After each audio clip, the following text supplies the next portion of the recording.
Halo semuanya, hmm, gue cuma mau bilang, eh, gue mau jelasin alasan kenapa gue gak jadi nikah. Padahal beberapa orang udah terima undangan dari gue sebelumnya.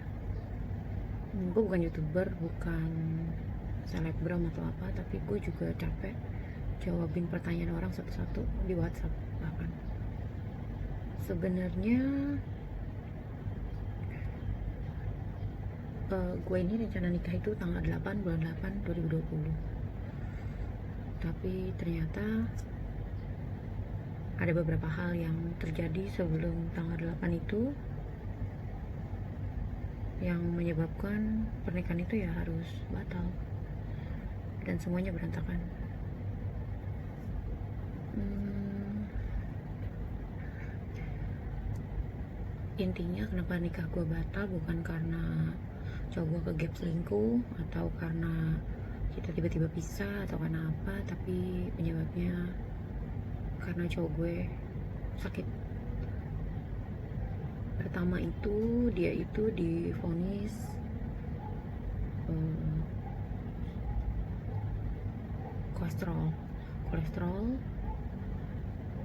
kolesterol terus masuk rumah sakit 3 hari, keluar, dan setelah itu 2 hari kemudian dia drop dan dia kayak gejala stroke gitu. Gue juga nggak tahu, dia tiba-tiba nggak bisa ingat orang, dia susah berkomunikasi, jadi apa yang dia omongin dan apa yang dia pikirin mungkin beda ya. Karena 2 hari kemudian itu dia nggak bisa ngapa-ngapain, dan gue ngerasa itu bukan aneh gitu, di luar batas wajar. Jadi gue inisiatif untuk bawa dia ke rumah sakit lagi, dan ternyata pas di rumah sakit gue masuk IGD segala macem, dites sana sini, dan suster bilang jangan dia terlalu banyak diajak ngomong karena dia itu bisa jadi stroke.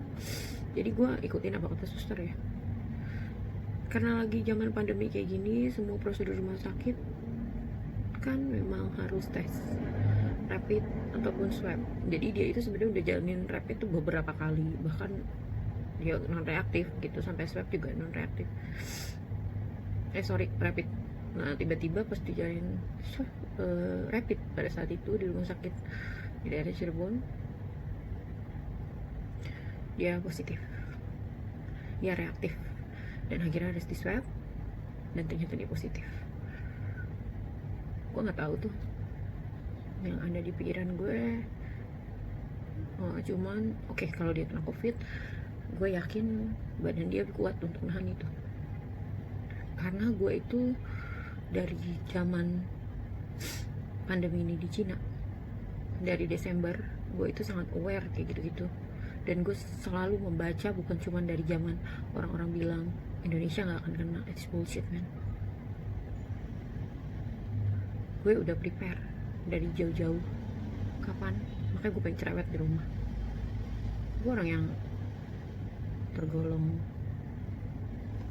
sangat lebay mungkin kalau orang-orang bilang menanggapi itu, tapi ya kejadiannya ya itu memang ada, dan gue nggak ngerti sih orang-orang yang bilang itu konspirasi. Gue di sini cuma bilang kalau covid itu ada dan itu bisa ngancurin semuanya, bahkan gue gagal nikah karena covid, dan karena keluarganya semua kena covid karena itu. Jadi kalau yang bilang itu konspirasi atau hoax atau apa, coba lo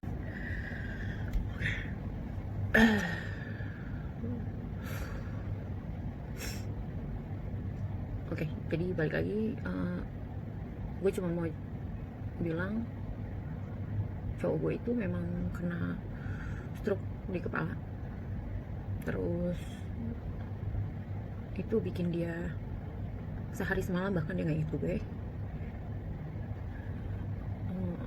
Nggak inget orang-orang yang di dekat dia nggak inget siapapun. Tapi ya untungnya dia selamat, karena gue ngerasa waktu gue nganterin dia apalagi di ambulan pada saat dia dipindah rumah sakit,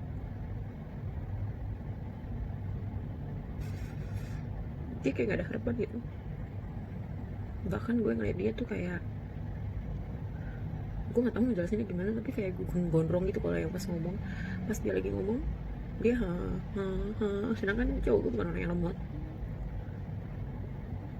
dia orangnya cepet anggap gitu. Nah, pada saat gue ngeliat dia kayak gitu, gue aneh, gue takut dia gak kuat atau apalah.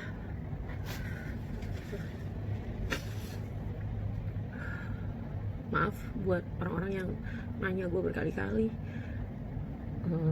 kabarin, teleponin, apa segala macam, kasih ucapan, gue nggak bisa balas satu-satu, gue pusing. Gue nggak tahu harus ngadepinnya gimana. Yang jelas gue harus kuat aja. Pada saat lu, keluarga lu atau orang terdekat lu yang lu anggap itu penting, di ring satu lu kena penyakit, ditambah dengan dia teridentifikasi kalau dia positif covid, ya udah hancur aja gitu. Apa yang di depan lu gue juga nggak tahu. Kalau covid sih gue bisa ngadepinnya dengan oke, berarti gue harus tinggi imun apa segala macam. Gue bukan dokter, gue bukan ahli, gue nggak ngerti, tapi yang jelas covid itu yang gue paham, dia bisa kita lawan dengan imun kita yang bagus. Sedangkan orang-orang yang gak diedukasi dengan baik, mereka menganggap itu covid itu halah biasa aja. Gue pakai sarung tangan, pakai face shield, pakai masker kemana-mana, gue nggak mau nyentuh orang, nggak mau salim, nggak mau apa, itu dianggap sombong. Tapi giliran di sekitarnya kena covid, mereka hebohnya luar biasa. Bahkan sisi kemanusiaan mereka tuh bagi gue kayak nol gitu loh. Lu terlihat baik, lu terlihat agamis, bahkan lu terlihat seperti malaikat, tapi no, kalau lu udah ngadepin orang covid terus lu tinggalin gitu aja.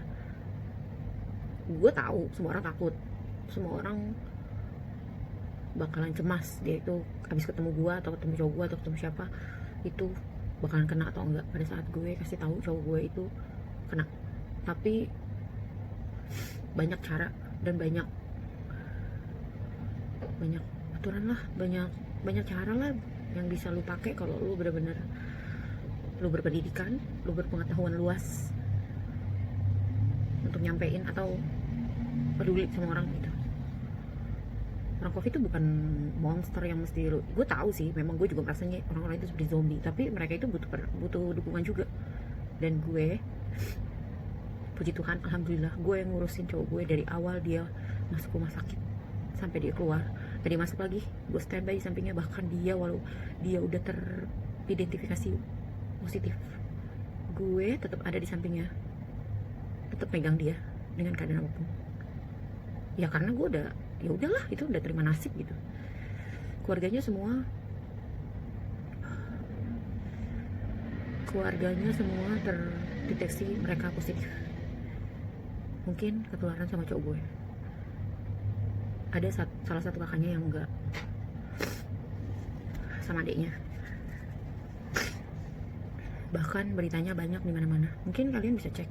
Nanti gue kasih lihat potongan berita-beritanya di Cirebon yang bikin heboh. 16 orang, satu keluarga 16 orang sampai kepala desa, kayak gitu-gitu pada terkena covid. Ya karena gue juga nggak tahu. Yang penting itu jalan itu kan lah. Intinya dari video ini gue cuma mau minta maaf sama orang-orang yang udah dapet kabar kalau gue mau nikah tanggal 8 kemarin tapi akhirnya nggak jadi. Dan gue ada yang gue konfirmasi undangannya tapi gue belum kirim, ada yang gue udah kirim, ada yang harus jadi bridesmaid atau keluarga-keluarga. Banyak yang gue mau ceritain, tapi intinya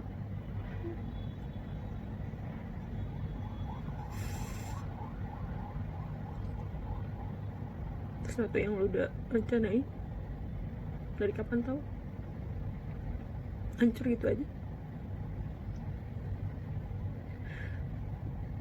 karena covid. Itu nggak mudah. Sekarang aja gue masih masa pemulihan mental. Semua orang bisa gampang ngomong, gampang lah, nikah dulu, akad dulu, pemberkatan dulu. Mereka nggak tahu perjuangan gue ngurus semua pernikahan gue dan akhirnya gagal itu kayak gimana. Dan bahkan malunya keluarga gue, kalau keluarga cowok ya mungkin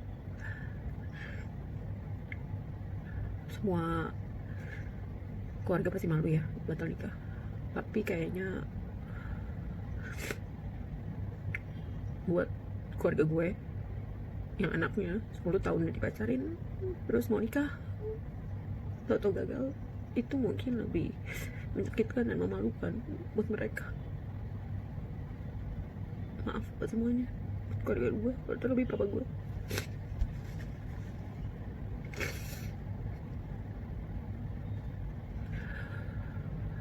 Gue gak tau gue ngomong apa.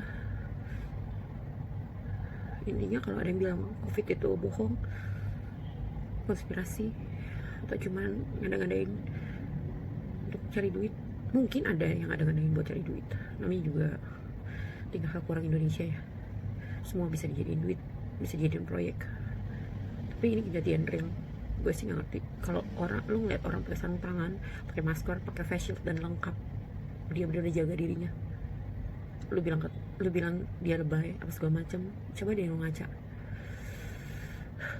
Kalau keluarga lu yang kena dan ada rencana besar yang harus dilakukan tau gagal, itu lebih menyakitkan. Gue orang yang prepare, mungkin cowok gue kurang prepare, mungkin dia lebih cuek dibanding gue. Tapi tuh siapapun yang kena, kalau itu dari lingkungan dan ring satu kita, walaupun gue se-prepare ini dan se-bori gitu sama covid, pada saat keluarga kita dan orang yang kita sayang itu kena, gue gak ada takut-takutnya tuh untuk datengin dia, gak ada takut-takutnya untuk deketin dia. Yang penting teredukasi dengan baik dan tahu gimana caranya. Bukannya karena keluarga lu udah kena terus lu gak mau lihat atau gak mau datang atau gimana. Pasien covid itu butuh dukungan setiap hari, support, bukan cuma ditanyain di WhatsApp gimana keadaannya, nggak gitu. Yang gue tahu adalah dari tenaga medis, mereka itu butuh support, karena support itu yang membuat mereka pulih lebih cepat. Jadi kalau kalian punya keluarga yang kena covid, apapun keadaannya, jangan tinggalin mereka. Jangan takut, karena gue yang ngurusin orang covid, dan bahkan mbaknya cowok gue, dia gak kenapa-napa. Gue masih bisa mempertahankan diri untuk pakai jamu, obat Cina, apa segala macam. Pas di swab gue bisa negatif, dan bukan karena gue swab negatif terus gue tinggalin aja gitu cowok gue karena dia positif, enggak. Gue tetap standby di sana sampai dia keluar rumah sakit. Itu aja kok. Mungkin dia sekarang harus menjalani pengobatan di kepalanya,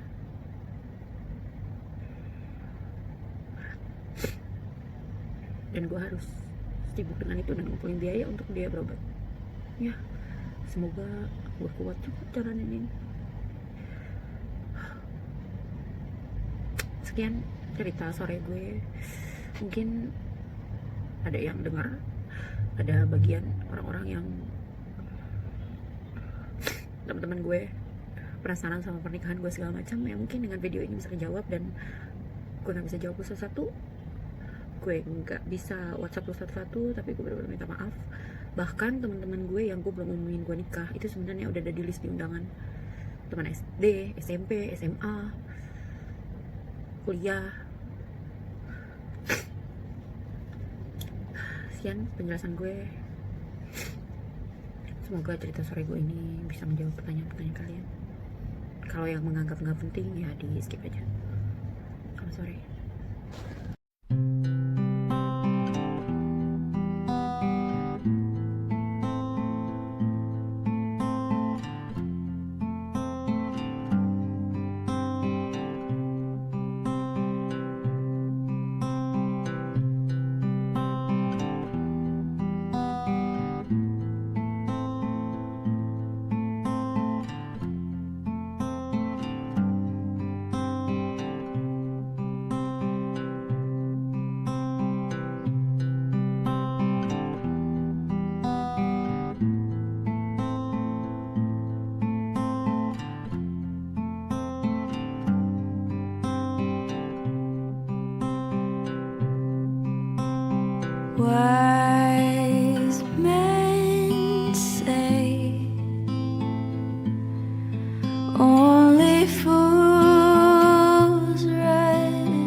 Dah.